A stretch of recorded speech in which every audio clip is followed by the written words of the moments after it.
the first order of Greeks. We're going to cover higher order Greeks later. But for now, deltas, gamma, theta, vega, and rho. What are they? What do they mean? And how do you read them? How do you use Thinkorswim to read them? How do you set up your option chain with different views? How do you save those views? So we may spend probably 2, maybe 3 sessions. We may spend 1 session on delta and maybe gamma, and then a session on theta, and then probably 1 or 2 sessions on vega. So there, and I want to cover enough so that you understand them fairly well. Then when we get into strategies, I will show you how to read the Greeks with the strategy.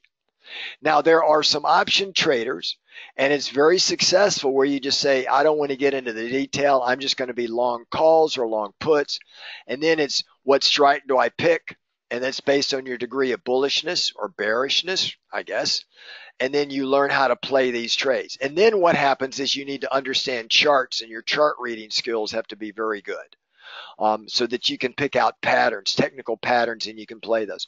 Others don't want that because the probability of success in those trades is lower, and you have a little bit of a risk of a downside excursion in those kind of trades. But I will show you all the pluses and minuses. My goal here, guys, is not to push you to only use strategy A versus strategy B.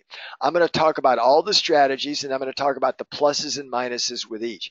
I'll show you the ones that I favor and the reasons why I favor them, like what we're doing in the oil trade. Right now we're 23 for 23, right, with minimal downside excursion because the markets are predictable and the trade adjustments are fairly simple to do if you understand them. And the strategy to deploy them is great. Plus, you don't have to have portfolio margin to control a larger position size. And the goal is to make about 65% a year on your money that you've got allocated to the oil trade. So that's a strategy, obviously, that I like. It combines the things that I like. For me, with the strategies that I like, generally, it makes good use of margin. So I'm maximizing my margin, whether I'm portfolio margin or not.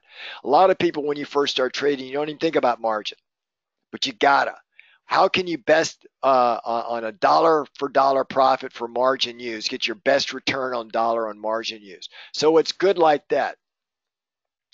What about the asset? Is the asset relatively stable, right? If the asset is stable, then that's good. I'm looking for something like that.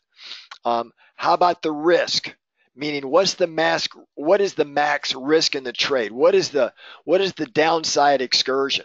How am I going to do this? And that's set up. I look for these positives in something like that, right? And then I look at, once I've got that, I look at the success ratio. What is my trade? As you remember that I explained in the risk management section, what is my trade expectancy? Trade expectancy has meant that I've gone out and I've kept a trade log. I'm going to hit you guys on this over and over again.